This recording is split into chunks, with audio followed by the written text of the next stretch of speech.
নমস্কার, আমি মধুরিমা ভৌমিক আর আপনারা দেখছেন দৈনিক সংবাদ লাইভ। আজকের বিষয় ডিপিডিপি, সাংবাদিকতায় অশনি সংকেত। হ্যাঁ, ঠিকই শুনছেন, ডিজিটাল পার্সোনাল ডেটা প্রোটেকশন আইন, সংক্ষেপে ডিপিডিপি, ব্যক্তিগত তথ্য সুরক্ষা আইন, যা বদলে দিতে পারে সাংবাদিকতার সংজ্ঞা। আর এই ব্যক্তিগত তথ্য সুরক্ষা আইন ভঙ্গ করলে হতে পারে 250 কোটি 500 কোটি টাকা পর্যন্ত জরিমানা। আপনি ভাবছেন কে বা কোন সরকার ভাবতে পারে এমন বিচিত্র ভাবনা? ভারত সরকার ডিজিটাল পার্সোনাল ডেটা প্রোটেকশন আইন নামে যে আইনটি দেশে লাগু করতে চলেছে, সম্প্রতি গ্যাজেট বিজ্ঞপ্তি দিয়ে দেশবাসীকে তা জানিয়ে দিয়েছে সরকার। সংক্ষেপে এই আইনের নাম ডিপিডিপি, বাংলায় বললে ডিজিটাল ব্যক্তিগত তথ্য সুরক্ষা আইন।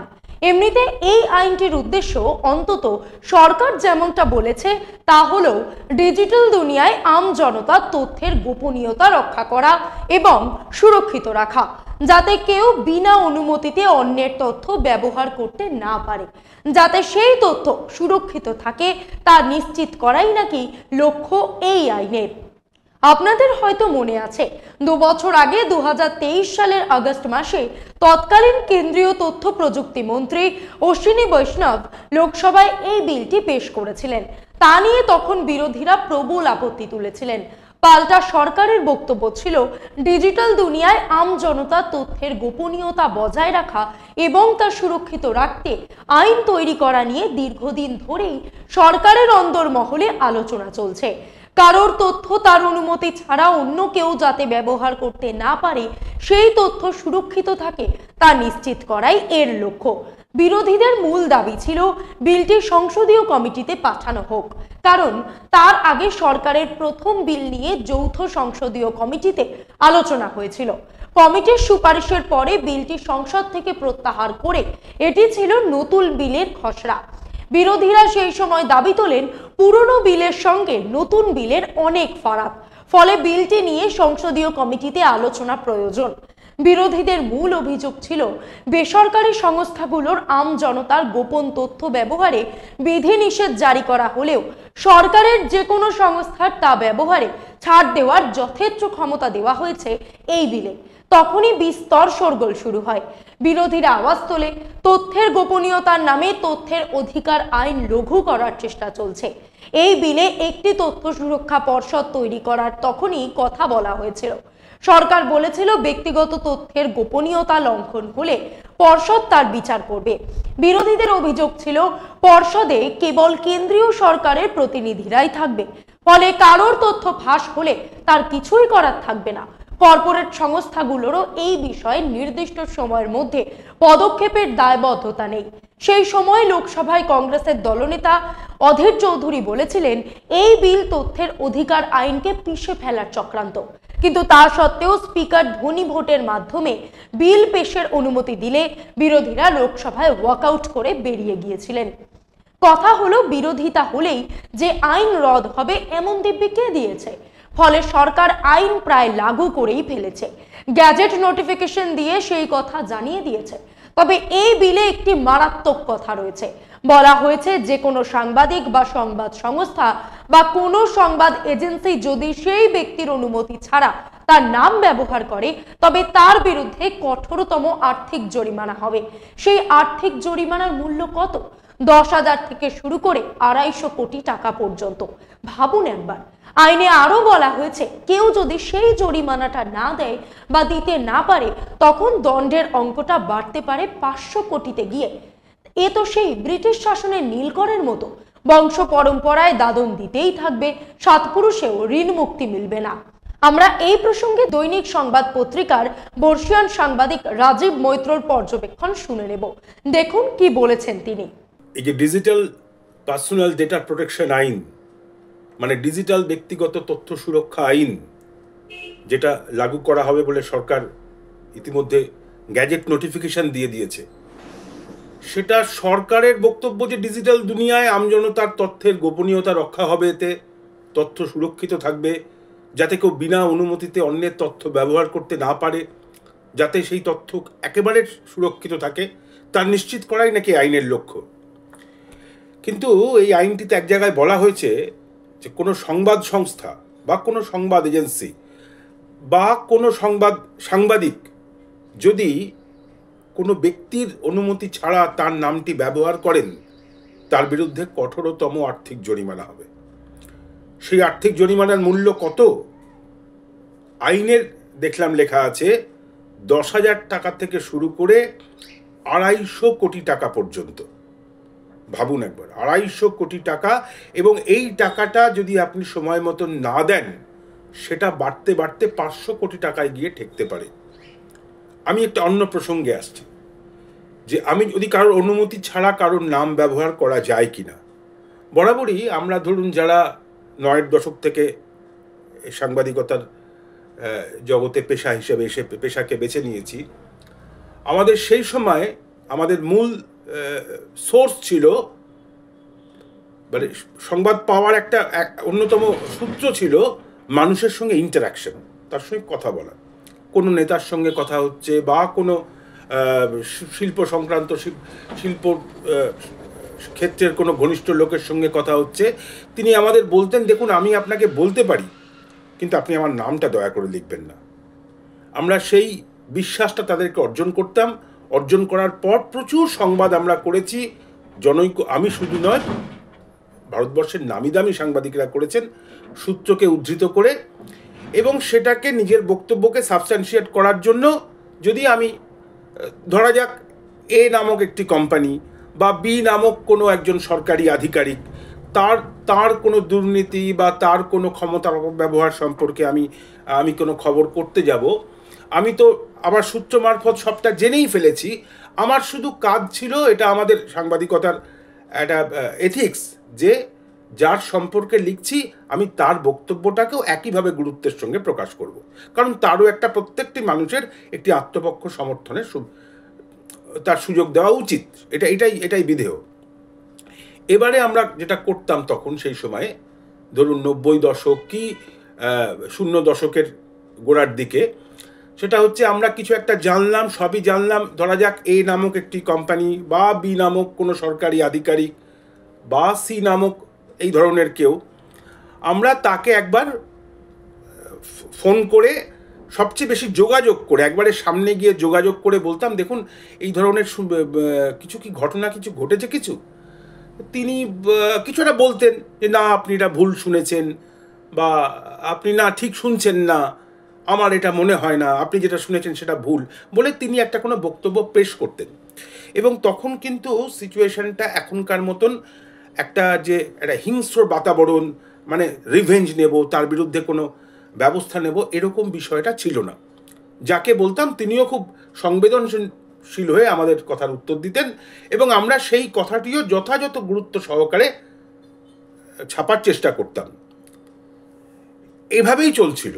এবং তারপরে যখন ক্রমশ ইন্টারনেটের ব্যাপকতা শুরু হলো, এরপরে যখন আরও পরে স্মার্টফোন এলো, তখন আস্তে আস্তে এই যে সোর্স ড্রিভেন সাংবাদিকতাটা, এটার অভিমুখটা শিফট করে গেল, এটা হয়ে গেল ইন্টারনেট ড্রিভেন, মানে বা রিসার্চ ড্রিভেন। আমরা কোনো মানুষের থেকে কথা কি শুনবো, তার আগে দেখতে পাচ্ছি আমি বিভিন্ন ডিজিটাল ওয়ার্ল্ডের ভিতরে ঢুকে দেখছি, তার আমি তো পেয়ে যাচ্ছি, তার বক্তব্য আমি পেয়ে যাচ্ছি। ফলে সেখান থেকে আমি তার বক্তব্যটা নিয়ে, তিনি বলেছেন, ধরুন তিনি কোনো একটি নামী সংবাদ চ্যানেল বা নামী সংবাদ মাধ্যমে বলেছেন, এবার তাকে অপেক্ষাকৃত যারা লঘু সাংবাদিক, তথাকথিত নামী সাংবাদিক নন, তাকে তারা উত্তর নাও দিতে পারেন, কিন্তু তিনি যখন সেই খবরটা পরিবেশন করবেন, তিনি তো তার বক্তব্যটা চাইবেন। সেক্ষেত্রে তিনি তার বক্তব্যটা ওই ইন্টারনেট থেকে, যেটাকে রিসার্চ ড্রিভেন বলছি আমি, ওইখান থেকে পেয়ে যান। এইভাবেই কিন্তু চলছে। কিন্তু নতুন যে আইনটিতে, সেখানে বলা হচ্ছে যে সেই ব্যক্তির অনুমতি ছাড়া তার নামটি বা সেই সংস্থার নাম লেখা যাবে না, বলা যাবে না, প্রকাশ করা যাবে না। এ তো মহাবিড়ম্বনার কথা। তাহলে আর রইল কোথায়? আমরা তো আর কিছু সাংবাদিকতা করতেই পারবো না, কিছু লিখতেই পারবো না। আমি কেউ আমাকে বলবেন যে আচ্ছা আপনি কি আপনার নামটা করব, উদ্ধৃতি করব? তিনি কেউ বলবেন যে হ্যাঁ করুন? কখনোই বলবেন না। ফলে এই যে আমাদের যে তথ্যটাকে কাঁচামাল হিসেবে ব্যবহার করে এই যে সাংবাদিকতার জগৎ, মানে এই যে একটা বিশাল পেশাগত জগৎ, এবং এখান থেকে যে বৃহত্তর সমাজের কাছে একটা সঠিক সংবাদ প্রকাশের যে দায়বদ্ধতা বা কাজ, সবটাই কিন্তু আমি জানি না শেষ পর্যন্ত কি হবে, আইনের ইমপ্লিকেশন কি হবে, এর আফটার এফেক্ট কি হবে, এর মাল্টি ইমপ্লিকেশন কি হবে, উই ডোন্ট নো। কিন্তু যতটুকু দেখতে পাচ্ছি, এটা কিন্তু বেশ আমাদের পেশার ক্ষেত্রে বা নিরপেক্ষ সংবাদ পরিবেশনের ক্ষেত্রে একটা অশনি সংকেত। সেই দেশে যেখানে একজন সাংবাদিকের গড়পড়তা বেতন 30 থেকে 35 হাজার টাকার বেশি নয়, 25 হাজার টাকার চেয়েও কম বেতনে চাকরি করছেন অসংখ্য মানুষ। স্যালারি আছে কিন্তু পে স্লিপ নেই। এটা সত্যিই আশ্চর্যের যে সেই দেশে কোনো মন্ত্রীর, কোনো ব্যক্তি বা আমলার মাথায় এমন ভাবনা এলো যে কোনো সাংবাদিকের বিরুদ্ধে 250 কোটি টাকার আর্থিক দণ্ড চাপিয়ে দেওয়া যায়। সরকার কাকে বা কাদের বাঁচাতে এমন আইন আনতে চলেছে? নিজেদের বা নিজের পছন্দের আমলাদের, নাকি সাক্ষাৎতন্ত্রের বৃত্তে থাকা কর্পোরেটদের? বেশি দিনের আগের কথা নয়, গত বছরের 15ই ফেব্রুয়ারি সুপ্রিম কোর্ট যেদিন ইলেকটোরাল বন্ডকে অসাংবিধানিক আখ্যা দিয়ে বাতিলের নির্দেশ দেয়, তখন রায়ের সপক্ষে জানিয়েছিল এই আইন তথ্য আইনের মূল কাঠামোর পরিপন্থী। সুপ্রিম নির্দেশের পরেও ভারতীয় স্টেট ব্যাংক ওই বন্ড ক্রেতাদের তালিকা প্রকাশ করতে বেশ কিছুদিন গড়িমসি করেছিল। ইলেকটোরাল বন্ড নিষিদ্ধ হলেও কংগ্রেস কাগজপত্র হাতে নিয়ে দাবি করেছে লোকসভা নির্বাচনে দেদার খরচের পরেও বিজেপির দলীয় তহবিলে নাকি যোগ হয়েছে 4185 কোটি টাকা। নির্বাচন শুরুর আগে বিজেপির দলীয় অ্যাকাউন্টের ওপেনিং ব্যালেন্স ছিল 5921.8 কোটি টাকা। নির্বাচন সাঙ্গ হওয়ার পর দলের ক্লোজিং ব্যালেন্স দেখাচ্ছে 10,107.2 কোটি টাকা। একটি দলের কাছে এত দ্রুত সময়ের মধ্যে কিভাবে এত টাকা আসছে? কে বা কারা চাঁদা দিয়েছিল? ধরুন কেউ এই সম্বন্ধে ডিজিটাল তথ্য জোগাড় করে কোথাও ছেপে দিলেন বা বলে দিলেন, নামধাম প্রকাশ করে দিলেন, তার বিরুদ্ধে কি 250 কোটি টাকার দণ্ডাদেশ কার্যকর হবে?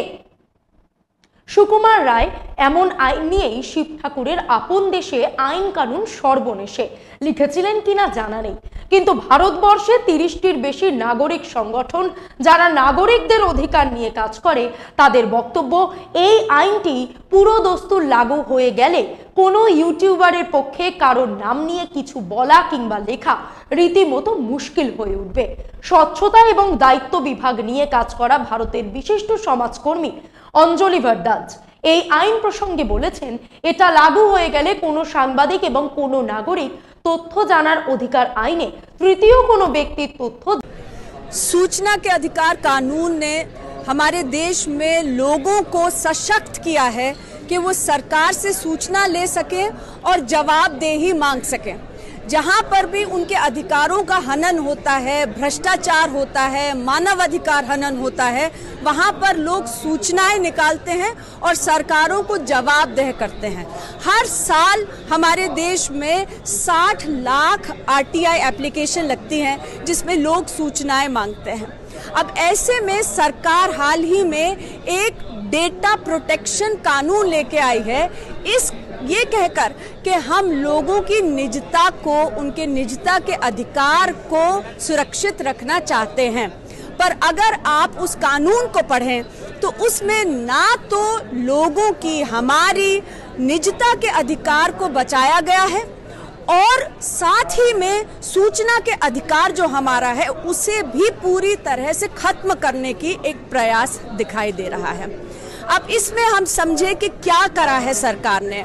सरकार जो कानून पार्लियामेंट के थ्रू पुश किया उन्होंने, ये डेटा प्रोटेक्शन कानून, उसमें ये लिखा है कि सूचना के अधिकार कानून में अब कोई भी व्यक्तिगत सूचना हम नहीं ले सकते।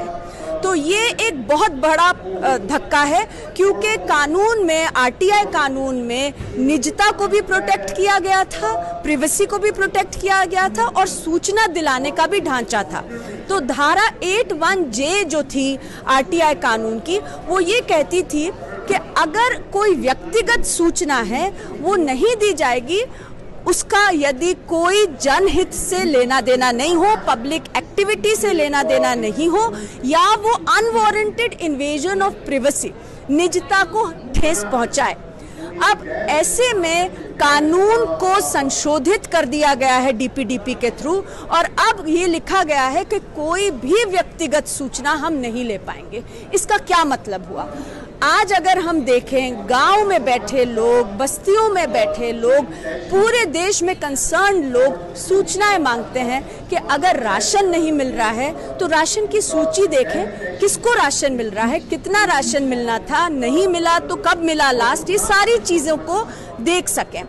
मनरेगा में यदि वेजेस नहीं मिलते हैं, लोगों को जॉब कार्ड नहीं मिलते हैं, तो किसको मिला है, जिससे ऐसा तो नहीं है कि उनका नाम सूची पर है पर उन्हें उनका अधिकार नहीं मिल रहा है, और सोशल ऑडिट कर सकें, पीपल्स ऑडिट कर सकें, कलेक्टिवली भ्रष्टाचार और अनियमितताओं के खिलाफ आवाज उठा सकें। अब व्यक्तिगत सूचना नहीं मिलेगी, इसका मतलब है कि अब हम ये सारी सूचनाएं नहीं ले पाएंगे, क्योंकि सूचना के अधिकार में अगर व्यक्तिगत सूचना नहीं मिलेगी तो ग्रैन्युलर इंफॉर्मेशन, जिसके बेसिस पर लोग भ्रष्टाचार से लड़ते आए हैं, मानव अधिकार हनन से लड़ते आए हैं, वो नहीं मिलेगा। अब आप ये सोचिए, बड़े बड़े पूंजीपति हैं जो कि बहुत बड़े लोन लेते हैं पब्लिक सेक्टर बैंक से, जो हमारे ही पैसे हैं पब्लिक सेक्टर बैंक में, और जब वो बड़े लोन लेकर फरार हो जाते हैं या लोन वापस नहीं करते, सरकार कहती है हमने लोन माफ कर दिया। एक गरीब इंसान, एक गरीब मजदूर 1000 रुपए का भी लोन लेता है, माफ नहीं होता है। तो क्या लोगों को जानने का हक नहीं है कि ये कौन लोग हैं, उनका क्या नाम है, जो बड़े पूंजीपति हैं जिनके इतने अरबों रुपए के लोन माफ हो रहे हैं? अब ये कहा जाएगा कि डीपीडीपी एक्ट आ गया, ये तो व्यक्तिगत सूचना है, उनके नाम हम नहीं देंगे।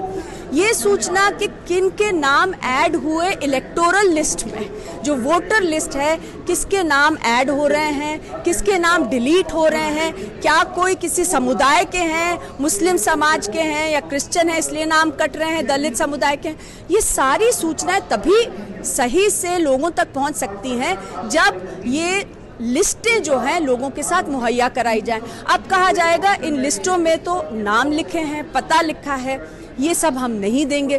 तो ये जो पूरा ढांचा है सूचना के अधिकार को, इसको तोड़ने के लिए और सरकार को जवाबदेह ना बनाया जाए, अकाउंटेबल ना होल्ड किया जाए, उसके लिए ये एक पूरा एक सिस्टम बन गया है।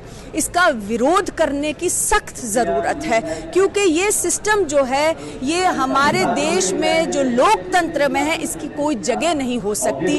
हमारी यही NAPM के भी मंच से मांग रही, NCPRI जो सूचना के अधिकार का राष्ट्रीय अभियान है, और तमाम संगठन जो हैं यही मांग कर रहे हैं कि सूचना के अधिकार के साथ छेड़छाड़ न की जाए।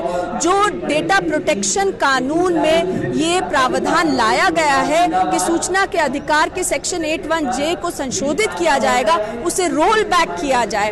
आप भी अपने मेटी को अपने सुझाव भेजिए, ये डिमांड भेजिए, पोस्ट कार्ड भेजिए, अपने क्षेत्र में सिग्नेचर कैंपेन करिए और अपने मेंबर्स ऑफ पार्लियामेंट के साथ बात करिए, MLAs के साथ बात करिए, जिससे कि एक आवाज उठे और पहुंचे कि ये सूचना के अधिकार कानून में संशोधन हमें बिल्कुल मंजूर नहीं है, इसका लोकतंत्र में कोई जगह नहीं है। डेटा प्रोटेक्शन कानून सही तरीके का होना चाहिए। ধরুন ব্যাংক কোন কোন সংস্থার মাথা থেকে মোটা অঙ্কের ঋণ মুকুব করে দিল, আপনি তাদের কথা জানতে পারবেন না, এমন জানলেও লিখতে পারবেন না, কারণ আইনে এই ধরনের তথ্যকে ব্যক্তিগত বিষয় বলে দেগে দেওয়া হয়েছে। ফলে আপনি কারোর ব্যক্তিগত বিষয় নাক গলাতে পারবেন না। অথচ সুপ্রিম কোর্টে একদা তাদের রায় বলেছিল যে তথ্য জানার অধিকার আইনে আপনি কারোর নাম জানতে পারেন বা নাম জানতে চাইতে পারেন। সত্যি বলতে কি এই আইন একই সঙ্গে সাংবাদিক এবং ইউটিউবার দুজনের ক্ষেত্রেই তথ্য জানার ক্ষেত্রে খুব মুশকিল হয়ে দাঁড়ালো। আমি যে কোনো তথ্যের উপর ভিত্তি করে একটা কিছু বলবো, সেই তথ্যটা যে সমাজকে জানাবো আমাকে তো সেই অনুমতিই কেউ দেবে না। অধিকার কর্মীরা বলেছেন ডিজিটাল সংবাদ মাধ্যম যা এখন সবচেয়ে বেশি জনপ্রিয় গোটা পৃথিবী জুড়ে, অন্তত ভারতবর্ষে সেই ডিজিটাল সংবাদ মাধ্যমের উপর সবচেয়ে বেশি প্রকোপ পড়বে এই আইনে। তবে সরকার তরফ থেকে দাবি করা হচ্ছে না সাংবাদিকদের এই আইনের আওতার বাইরে আছেন কিনা। ডিপিডিপি আইনে বলা হয়েছে যে আপনি যদি কোনো সাংবাদিক আপনি অন্য কারোর অনুমতি ছাড়া তার নাম ব্যবহার করেন বা তার কোনো তথ্য ব্যবহার করেন, তাহলে আপনি ডেটা ফিউডিশারি হয়ে উঠবেন। কি এই ডেটা ফিউডিশারি? এতে কোনো সন্দেহ নেই, যদি কোনো তথ্য জানা বা কারোর সম্পর্কে জানা বা নাম ব্যবহার করা যদি এতখানি মুশকিল হয়ে দাঁড়ায়, তাহলে আগামী দিনে ভারতবর্ষের সংবাদপত্রে স্বাধীনতা বা সংবাদ মাধ্যমের স্বাধীনতা আরো অতলে তলিয়ে যাবে। এমনিতেই বিশ্বের সংবাদ মাধ্যমে স্বাধীনতার সূচকে ভারতবর্ষ 159 নম্বরে। এমনিতেই দেশের সংবাদপত্রের খুব করুণ অবস্থা। ক্রমে দিন যা যাচ্ছে, স্ট্যান্ড আপ কমেডিয়ান বলে যারা পরিচিত তাদের কৌতুককে সিরিয়াসলি নেওয়া হচ্ছে, আর যারা তথাকথিত বংশোদ্ভূত চ্যানেলে অ্যাঙ্কারিং করেন তাদেরকেই দেখে সমাজের একটা অংশ কমেডি করছেন। এর পাশাপাশি সরকারের বিভ্রান্তিমূলক প্রচার এবং আইটি সেলের ততোধিক বিভ্রান্তিমূলক ঢাক পেটানো। রবীন্দ্রনাথের ভাষা ধার করে বলতে হয়, বাবু যত বলে পারিষদ দলে বলে তার শতগুণ। ভারতের অর্থনীতি নাকি 5 ট্রিলিয়নে পৌঁছে যাচ্ছে, মানে কয়েকদিনের মধ্যেই পৌঁছে যাবে। জানেন সৌদি আরবের অর্থনীতি কত? 1.1 ট্রিলিয়ন ডলার, মানে ভারতবর্ষের চেয়ে অনেক অনেক কম। ভারতবর্ষের অর্থনীতির আয়তন চলতি অর্থবর্ষের হিসেবে 2.89 লক্ষ কোটি ডলার। এই 5 ট্রিলিয়নের গল্পটা শুনতে কারোর পাগলামি মনে হতেই পারে। অর্থনীতিতে আমরা নাকি জার্মান জাপানকে এখন পিছনে ফেলে দিয়েছি, অঙ্ক অন্তত তাই বলছে। খুব বাছাই করা কয়েকটি রেল স্টেশন বাদ দিলে আপনি দেশের যে কোনো স্টেশনে যান, আপনার কি মনে হবে? মনে হবে জার্মানির চেয়ে আমরা ভালো আছি। এই যে কয়েকদিন আগেই এই 2025 সালের একটা বিশ্ব সুখী দেশের সূচক তালিকা প্রকাশিত হয়েছে, সেখানে ভারতের স্থান কোথায় জানেন? 118 নম্বরে। পাকিস্তানের পিছনে, ইরানের পিছনে, এমনকি প্যালেস্টাইনের পিছনে, নেপালের পিছনে, ভুটানের পিছনে। প্রতিবেশী দেশ একমাত্র বাংলাদেশ ভারতের চেয়ে পিছিয়ে। ফলে এমনিতেই একটা তথ্যের বিকৃতি এবং সেই বিকৃতি নিয়ে ঢাকঢোল। এমন অবস্থায় সত্যি কথাটা বলার জন্য যে মানুষ দরকার, সেই জায়গাটাই দস্তক্ষেপ হয়ে যাচ্ছে ডিপিডিপি আইনে। এখানে রাষ্ট্রশক্তি দ্বারা নির্যাতিত নোবেল জয়ী রুশ সাহিত্যিক সলঝেনসিনের একটি উক্তি মনে পড়ছে। তিনি বলেছিলেন, সাধারণ মানুষের কাজ মিথ্যায় অংশ না নেওয়া, আর লেখক শিল্পীদের কাজ আরেকটু বড় মিথ্যাকে পরাস্ত করা। কিন্তু সত্য এই যে শিল্পী, সাহিত্যিক, বুদ্ধিজীবী বংশোদ্ভূত গোষ্ঠীর আওতাভুক্ত না হলেই রাষ্ট্রের রোষানলে ফিরে আসে তথ্য সুরক্ষা আইনে। আপনি বলুন তো, আপনি ইউটিউবে যদি কারোর নাম বলতে না পারেন, আপনি যদি ডিজিটাল প্ল্যাটফর্মে কারোর নাম লিখতে না পারেন, আপনি তার সম্পর্কে কি বলবেন? ধরুন আপনি একজন ইউটিউবার বা সাংবাদিক, কোনো বিচারপতি বা বিচারক সম্পর্কে আপনি কোনো তথ্য পেয়েছেন। ধরা যাক সেই বিচারপতি বা বিচারকের ডিজিটাল সম্পত্তির ব্যাপারেও আপনি কিছু তথ্য পেয়েছেন। এবার সেই খবরটি যদি আপনাকে পরিবেশন করতে হয়, তবে তো সংশ্লিষ্ট ব্যক্তির নাম আপনাকে প্রকাশ করতেই হবে।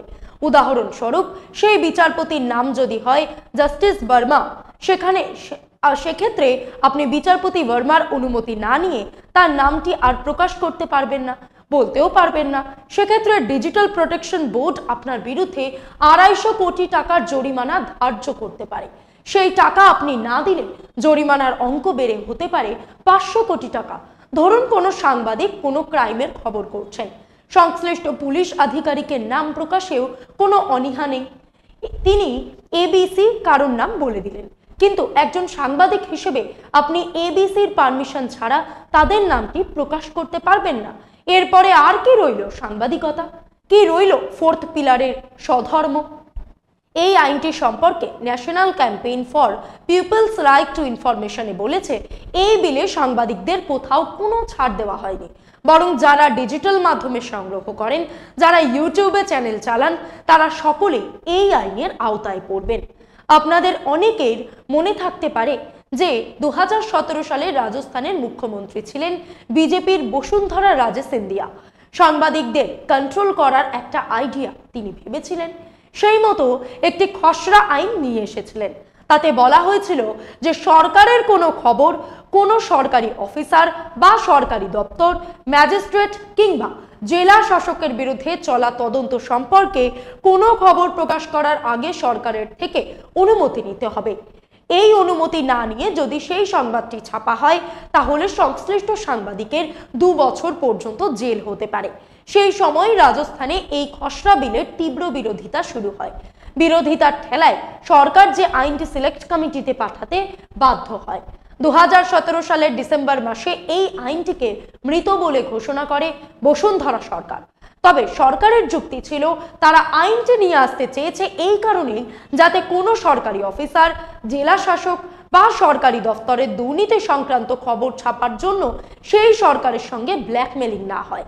এখন এই আইনটি আসার ফলে অনেকেই মনে করছেন বিষয়টা এমন তো নয় যে তখন বসুন্ধরা যা পারেননি আজকের বিজেপি সরকার সেটাই ব্যক্তিগত তথ্য সুরক্ষা বিল হিসেবে নিয়ে এসেছে। মন্ত্রী, শান্ত্রী, জজ, সরকারি অফিসার তাদের থেকে আগে অনুমতি নিয়ে তবে তাদের নাম আমি প্রকাশ করতে পারবো। আচ্ছা বলুন তো, কেউ কোনো অফিসার বলবেন হ্যাঁ আপনি আমার নামটি লিখুন? 2017 সালে রাজস্থানে যদি আইনটি পাশ হতো তাহলে কোনো অবসরপ্রাপ্ত সরকারি কর্মচারীর নামও আপনি তার অনুমতি ছাড়া কোনো জায়গায় ছাপতে পারতেন না বা বলতে পারতেন না। সেখানে ছিল 2 বছরের জেলের বিধান। আর এখানে 250 কোটি টাকার আর্থিক দণ্ডাদেশ।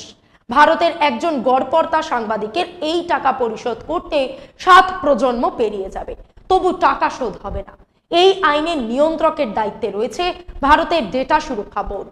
তবে আর্থিক জরিমানার বিভিন্ন ধাপ রয়েছে।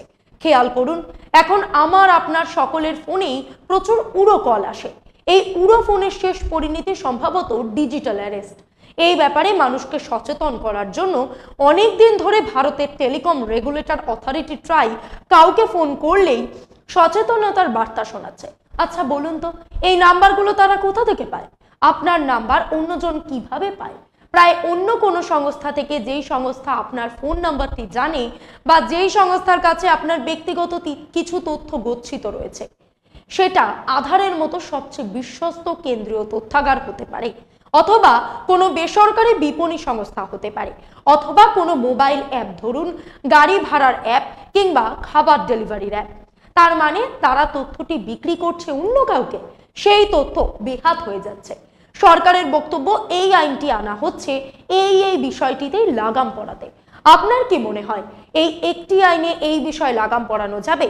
এই যে ভারত একটি আইন রয়েছে প্রকাশ্যে গুটখা বিক্রি করা নিষিদ্ধ, অধিকাংশ রাজ্যেই এই আইনটি লাগুও রয়েছে, কিন্তু এমন কোন পান সিগারেটের দোকান দেখাতে পারেন যেখানে প্রকাশ্যে গুটখা বিক্রি হয় না?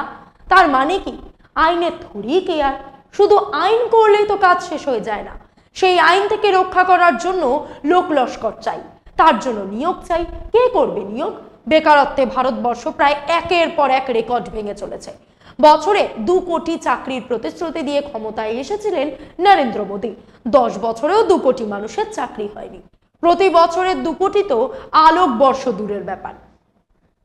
এই আইনটিতে কিছু ইতিবাচক কথা অবশ্যই বলা রয়েছে, যেমন কোনো ডেলিভারি অ্যাপ আপনার কণ্ঠস্বর রেকর্ড করতে পারবে না, আপনার ব্যক্তিগত তথ্য, আপনার পছন্দ অপছন্দের সূচি অন্য কোনো সংস্থাকে দিতে পারবে না। এই পর্যন্ত একদম ঠিক, কিন্তু মুশকিল হচ্ছে এই নিষেধাজ্ঞা বৃত্তের মধ্যে রাজনৈতিক কর্মী থেকে শুরু করে সাংবাদিক, ইউটিউবার, গবেষক যারা তথ্য নিয়ে গবেষণা করেন তারাও সকলে চলে আসছেন।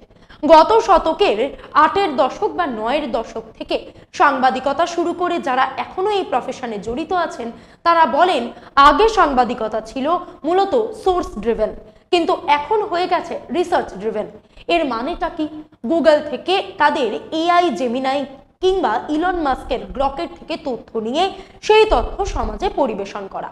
যারা তথ্য নিয়ে কারবার করেন, যারা তথ্য নিয়ে গবেষণা করেন, যারা সাংবাদিকতা করেন, তথ্য যাদের কাছে পেশার অন্যতম অঙ্গ, তাদের আইনের আওতায় বাইরে রাখতে হতো। সাংবাদিকদের কাজই হলো সমাজের কোনো জায়গায় অনৈতিক কিছু দেখলে সেখান থেকে তথ্য আহরণ করে বৃহত্তর সমাজের সামনে তুলে ধরা। কিন্তু এই আইন প্রযোজ্য হলে কি সেটা সম্ভব? শুধু কিন্তু সাংবাদিক বা ইউটিউবারই নয়, এই আইন কিন্তু ভারতের প্রত্যেকটি নাগরিক, প্রতিটি পেশার লোকের ক্ষেত্রেই প্রযোজ্য হবে, প্রতিটি সংস্থা সংগঠনের ক্ষেত্রে প্রযোজ্য হবে, প্রতিটি কোম্পানির ক্ষেত্রে প্রযোজ্য হবে। শুধু লাগু হবে না একটি প্রতিষ্ঠানের ক্ষেত্রে, সরকার এখানে একদম আইনের ঊর্ধ্বে থাকবে। অতিকায় কর্পোরেট, তাদের ক্ষেত্রেও প্রযোজ্য হবে না এই আইন। বড় কর্পোরেট চাইলে আমার আপনার ব্যক্তিগত ফোন নাম্বার থেকে জন্ম তারিখ, বাবা মায়ের নাম ইত্যাদি তথ্য আহরণ করা তাদের কাছে কোনো ব্যাপারই নয়। সেই তথ্য তারা শুধু আহরণ করে না, তারা অকাতরে বিক্রিও করে দেয়। যেই বেসরকারি ব্যাংকে আপনার অ্যাকাউন্ট নেই, তারা কিভাবে লোনের অফার দিয়ে আপনাকে ফোন করে? এর মানে কোনো বড় সংস্থা আপনার ব্যক্তিগত তথ্য তাদের কাছে বিক্রি করছে। আপনি গুগলের কোনো জায়গায় গিয়ে অ্যাকাউন্ট খুলুন, আপনার কাছে আগে পারমিশন চাওয়া হবে। পারমিশন না দিলে আপনি সেখানে ঢোকার অ্যাক্সেস পাবেন না। অজস্র লেখা, সেই লেখা কেউই পড়ে দেখে না। সেখানে নিয়ে আপনাকে আই এক্সপেক্টেড জায়গায় ক্লিক করতে হবে। অর্থাৎ আপনি অজান্তেই সেই বড় সংস্থার হাতে বন্দী হয়ে গেলেন। ওইসব সংস্থার সঙ্গে কিন্তু কোনো পেনাল্টি ধার্য হবে না। সাধারণ নাগরিক ছেড়ে দিন, কোনো সাংবাদিক যদি কারোর নাম ব্যবহার করে তার পারমিশন নিতে হবে। এমন কঠোর আইন হয়তো উত্তর কোরিয়ায় আছে, সেখানে স্বৈরশাসক কিম জং উন তার পারমিশন ছাড়া একটা গাছের পাতাও নড়ে না। বা একদলীয় শাসন চীনেও আছে, যেখানে গণতন্ত্র নেই। কিন্তু যে দেশকে গণতন্ত্রের জননী বলা হয়, বিশ্বের সর্ববৃহৎ গণতন্ত্র যে দেশের, সেই দেশে যদি হঠাৎ এরকম একটা আইন আনা হয়, তার পরিণতি কি হতে পারে? অতএব এই আইনের প্রকারান্তরে দেশের সংবাদ মাধ্যম তো বটেই, এমনকি সোশ্যাল মিডিয়ায় স্বাধীনতার কফিনেও সম্ভবত শেষ পেরেক। আজ এই পর্যন্তই। এমন আরো বিষয় জানতে অবশ্যই সাবস্ক্রাইব করুন, লাইক, কমেন্ট আর শেয়ার করুন। দেখতে থাকুন দৈনিক সংবাদ, শুধু নামই যথেষ্ট।